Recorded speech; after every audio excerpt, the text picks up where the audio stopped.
നമസ്കാരം. ചിത്രത്തിൽ ഉള്ളത് ഇസ്രായേൽ പ്രധാനമന്ത്രി ബെഞ്ചമിൻ നെതന്യാഹു, രണ്ടാമത്തേത് ജർമ്മൻ ചാൻസലർ ഫ്രെഡറിക് മേഴ്സ്.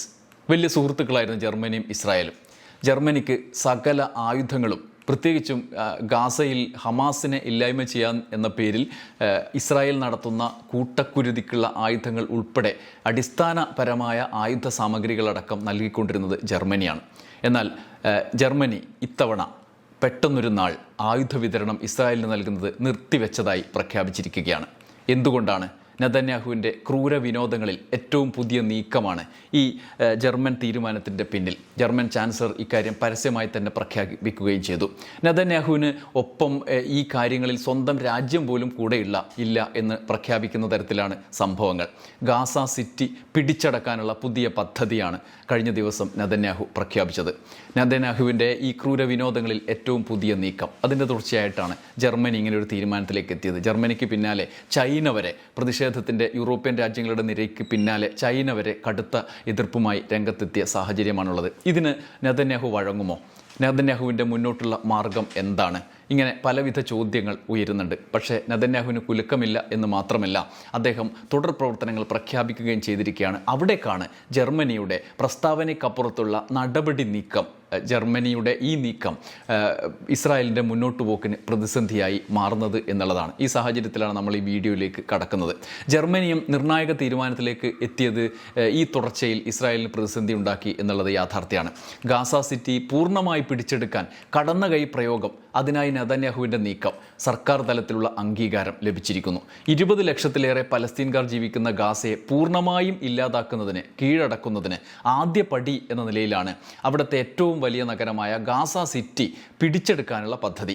അതാണ് ഇസ്രായേൽ മന്ത്രിസഭ കഴിഞ്ഞ ദിവസം അംഗീകാരം നൽകിയത്. ഇസ്രായേൽ യുദ്ധത്തിൻ്റെ ഇരകളായി കൊടും പട്ടിണിയിലായി മരിച്ചുകൊണ്ടിരിക്കുന്ന ഗാസക്കാരെ രക്ഷിക്കാൻ യൂറോപ്യൻ രാഷ്ട്രങ്ങൾ നേരിട്ട് രംഗത്തിറങ്ങിയ സാഹചര്യത്തിലാണ് നെതന്യാഹുവിൻ്റെ തിരിച്ചുള്ള പ്രകോപനം. 22 മാസം പിന്നിട്ട യുദ്ധം അവസാനിപ്പിക്കാൻ ഉപരോധ വഴികൾ തേടാനും പലസ്തീന് സ്വതന്ത്ര പദവി നൽകാനുമുള്ള യൂറോപ്യൻ രാജ്യങ്ങളുടെ നടപടികൾ നമ്മൾ വാർത്തകളിലൂടെ കണ്ടുകൊണ്ടിരിക്കുകയായിരുന്നു. ഇതിന് പിന്നാലെ ഇസ്രായേലിൻ്റെ ഈ പ്രകോപനത്തിന് കനത്ത മറുപടിയുമായിട്ടാണ് ജർമ്മനി നേരിട്ട് രംഗത്തെത്തിയത്. ഇസ്രായേൽ ആയുധം വിൽക്കുന്നത് ജർമ്മനി നിർത്തിവെച്ചു എന്നതാണ് ആ തീരുമാനം. ഇസ്രായേലിൻ്റെ ഏറ്റവും വലിയ സഖ്യകക്ഷികളിൽ ഒന്നുകൂടിയാണ് ജർമ്മനി എന്നതാണ് ഈ തീരുമാനത്തിന് ആഘാതം എത്രയുണ്ടാകും എന്നുള്ള തോന്നൽ നമുക്കുണ്ടാക്കുന്നത്. നെതന്യാഹുവിൻ്റെയും ഇസ്രായേലിൻ്റെയും ക്രൂരതകൾ ലോകം തിരിച്ചറിയുന്നു എന്നതിൻ്റെ ഏറ്റവും പ്രധാന സൂചനയാണ് ജർമ്മനിയുടെ തീരുമാനം. ഗാസ മുനമ്പിൽ ഉപയോഗിക്കുന്ന സൈനിക ഉപകരണങ്ങളുടെ കയറ്റുമതി നിർത്തുമെന്നാണ് ജർമ്മൻ ചാൻസലർ ഫ്രെഡറിക് മേഴ്സ് പ്രഖ്യാപിച്ചത്. ഗാസയെ പൂർണ്ണമായും കീഴ്പ്പെടുത്താനുള്ള ഇസ്രായേൽ പദ്ധതിയിൽ അവ്യക്തതയുണ്ട്. ഹമാസിനെ നിരായുധീകരിക്കുന്നതിനും ശേഷിക്കുന്ന ഇസ്രായേലി ബന്ദികളെ മോചിപ്പിക്കുന്നതിനുമുള്ള ലക്ഷ്യങ്ങൾ കൈവരിക്കുന്നതിന് ഇസ്രായേലിൻ്റെ പുതിയ സൈനിക പദ്ധതി സഹായിക്കുമോ എന്ന കാര്യത്തിൽ അവ്യക്തതയുണ്ട്. ഈ സാഹചര്യത്തിൽ ഈ പദ്ധതി പ്രഖ്യാപനത്തിൻ്റെ പശ്ചാത്തലത്തിൽ ഇനിയൊരു തീരുമാനമുണ്ടാകും വരെ ഗാസ മുനമ്പിൽ ഉപയോഗിക്കാവുന്ന സൈനിക ഉപകരണങ്ങളുടെ കയറ്റുമതിക്ക് ജർമ്മൻ സർക്കാർ അനുമതി നൽകില്ല, നിർത്തിവെച്ചു. ഗാസയിലെ സാധാരണക്കാരായ ജനങ്ങളുടെ ദുരിതത്തിൽ ഞങ്ങൾ അങ്ങേയറ്റം ആശങ്കാകുലരാണ്. ഗാസ യുദ്ധം ആരംഭിച്ച 2023 ഒക്ടോബർ 7 ഹമാസ് ആക്രമണത്തിനും കഴിഞ്ഞ മെയ് മാസത്തിനും ഇടയിൽ ഇസ്രായേലിലേക്ക് $565 മില്യൺ പ്രതിരോധ കയറ്റുമതിക്ക് അംഗീകാരം നൽകിയ രാജ്യമാണ് ജർമ്മനി. തോക്കുകൾ, വെടിമരുന്ന്, ആയുധഭാഗങ്ങൾ, ഇലക്ട്രോണിക് ഉപകരണങ്ങൾ, കവചിത വാഹനങ്ങൾ എന്നിങ്ങനെ യുദ്ധമേഖലയിൽ ഇസ്രായേലിന് അടിസ്ഥാനപരമായ ആയുധ സാമഗ്രികളെല്ലാം ജർമ്മനിയിൽ നിന്നാണ് എത്തുന്നത്. ബന്ദികളെ മോചിപ്പിക്കുന്നതിനും വെടിനിർത്തൽ ചർച്ചകൾക്കുമാണ് ഞങ്ങളുടെ മുൻഗണന എന്നാണ് ഇസ്രായേലിനെതിരായ നടപടി പ്രഖ്യാപിച്ചുകൊണ്ട് ജർമ്മൻ ചാൻസലർ പ്രഖ്യാപിച്ചത്. ജർമ്മനിയുടെ തീരുമാനത്തിൽ നിരാശയുണ്ട് എന്ന് ഇതിന് പിന്നാലെ നെതന്യാഹുവും പ്രതികരിച്ചു. ജൂത ജനതയ്ക്കെതിരെ ഏറ്റവും ഭീകരമായ ആക്രമണം നടത്തിയ ഹമാസിനെതിരായ ഇസ്രായേൽ യുദ്ധത്തെ പിന്തുണക്കുന്നതിന് പകരം ഇസ്രായേലിന് ആയുധങ്ങൾ വിൽക്കുന്നത് നിർത്തിവെക്കുന്നത് അംഗീകരിക്കാനാകില്ല. ജർമ്മനി ഹമാസ് ഭീകരതയ്ക്ക് പ്രതിഫലം നൽകുകയാണ് എന്ന കടുത്ത ഗുരുതരമായ ആരോപണവും നെതന്യാഹുവിൻ്റെ ഓഫീസ് ജർമ്മനിക്കെതിരെ നടത്തിയിട്ടുണ്ട്. ഇസ്രായേൽ നീക്കത്തിനെതിരെ അന്താരാഷ്ട്ര പ്രതിഷേധം ജർമ്മനിക്ക് പിന്നാലെ ഓരോ രാജ്യങ്ങളായി ശക്തമായി പ്രകടിപ്പിക്കുകയാണ്. ചൈന, തുർക്കി, ബ്രിട്ടൻ, ഇങ്ങനെ നിരവധി രാജ്യങ്ങൾ ഇസ്രായേലിൻ്റെ തീരുമാനത്തെ അപലപിച്ചിരിക്കുന്നു. UN മനുഷ്യാവകാശ വിഭാഗം തലവൻ വോൾക്കർ ടർക്ക് തങ്ങളുടെ UN ആശങ്കയും രേഖപ്പെടുത്തി രംഗത്ത് വന്നതാണ് ഏറ്റവും ഒടുവിലത്തെ സ്ഥിതി. ഗാസ പിടിച്ചെടുക്കാനുള്ള പദ്ധതിക്ക് ഇസ്രായേൽ സുരക്ഷാ ക്യാബിനറ്റ് അനുമതി നൽകിയതായി ബെഞ്ചമിൻ നെതന്യാഹു കഴിഞ്ഞ ദിവസമാണ് പ്രഖ്യാപിച്ചത്.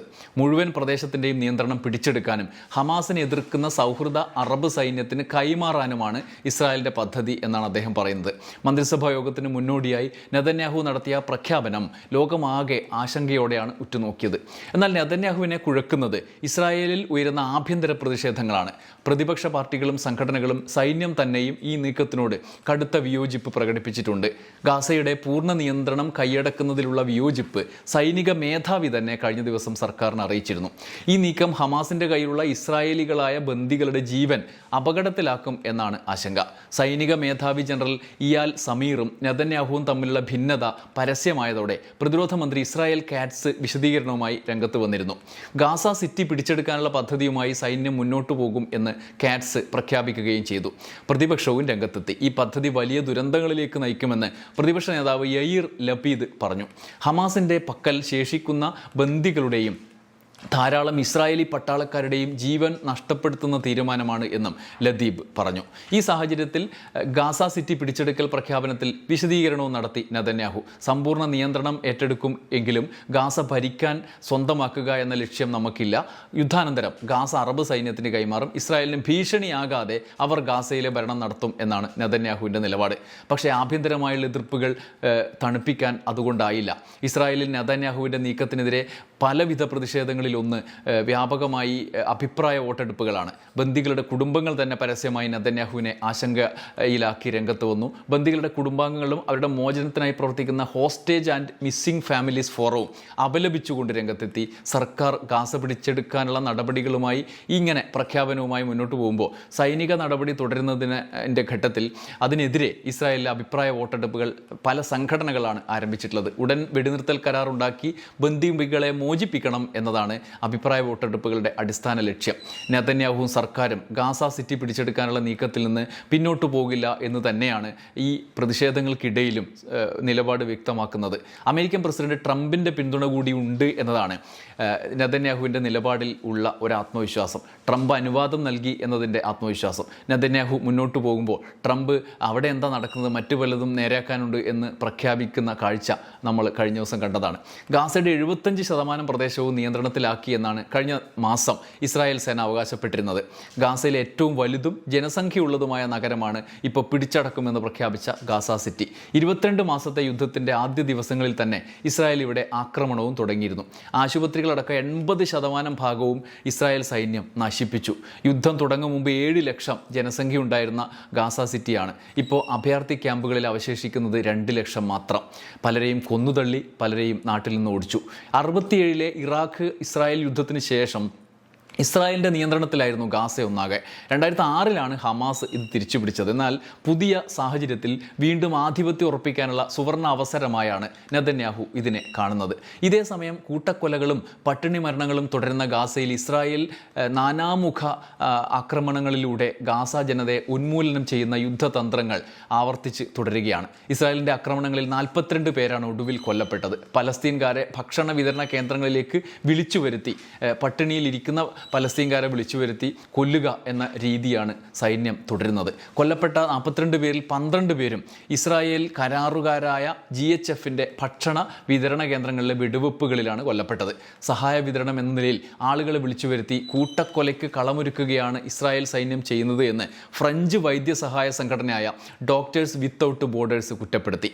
തെക്കൻ ഗാസയിലെ GHFൻ്റെ ഭക്ഷണ വിതരണ കേന്ദ്രങ്ങളായ 2 സ്ഥലങ്ങളിൽ MSFൻ്റെ ആരോഗ്യ കേന്ദ്രങ്ങൾ പ്രവർത്തിക്കുന്നുണ്ട്. അവർക്ക് ഇത് നേരിട്ട് അറിയാവുന്ന കാര്യമാണ്. ട്രംപിൻ്റെ ഒരൊറ്റ പിന്തുണയിലാണ് നെതന്യാഹുവിൻ്റെ പുതിയ ആക്രാമക നീക്കം. എന്നാൽ യൂറോപ്യൻ രാഷ്ട്രങ്ങൾ ഓരോന്നായി പരസ്യമായി എതിർപ്പുകൾ അറിയിച്ച് രംഗത്ത് വരുന്നു.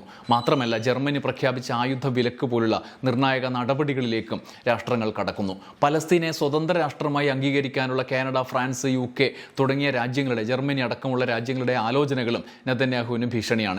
ആഭ്യന്തരമായുള്ള പ്രതിഷേധങ്ങൾ വേറെ.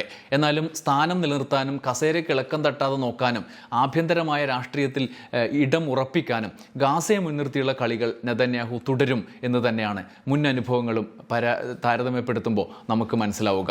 അന്താരാഷ്ട്ര സമ്മർദ്ദം, പ്രസ്താവനകൾക്കപ്പുറം നേരിട്ടുള്ള നടപടികളിലേക്ക് കടന്നാൽ, ഇപ്പോൾ ജർമ്മനി എടുത്തതുപോലുള്ള നടപടികളിലേക്ക് കടന്നാൽ മാത്രമേ നെതന്യാഹുവിന് പുനരാലോചന ഉണ്ടാകാനുള്ള എന്തെങ്കിലും സാധ്യതയുള്ളൂ. ഇസ്രായേൽ അങ്ങനെയുള്ള ആലോചനകളിലേക്ക് കടക്കൂ എന്നുള്ളത് വാസ്തവമാണ്. മാത്രമാണ്. ജർമ്മനിയുടെ ഈ നീക്കം നേരത്തെ നാറ്റോ രാഷ്ട്രങ്ങളുടെ വിദേശകാര്യമന്ത്രിമാർ ഉപരോധം ഏർപ്പെടുത്താനുള്ള നിർദ്ദേശം മുന്നോട്ട് വെച്ചതടക്കമുള്ള നീക്കങ്ങൾ ഫലവത്താകുമ്പോൾ മാത്രമാണ് ഇസ്രായേലിന് എന്തെങ്കിലും വീണ്ടും വിചാരത്തിനുള്ള വഴി ഒരുങ്ങുകയുള്ളൂ. അത്തരത്തിൽ കടുത്ത നടപടികൾ, കടുത്ത സമ്മർദ്ദങ്ങൾ എന്നിവ മാത്രമാണ് ബാക്കി. അപ്പോഴും ട്രംപിൻ്റെ പിന്തുണ അദ്ദേഹത്തിൻ്റെ ആക്രമക നീക്കത്തിന് ശക്തി പകരും എന്നുള്ള യാഥാർത്ഥ്യവുമുണ്ട്. നമുക്ക് ശുഭപ്രതീക്ഷയോടെ കാത്തിരിക്കാം. നന്ദി, നമസ്കാരം.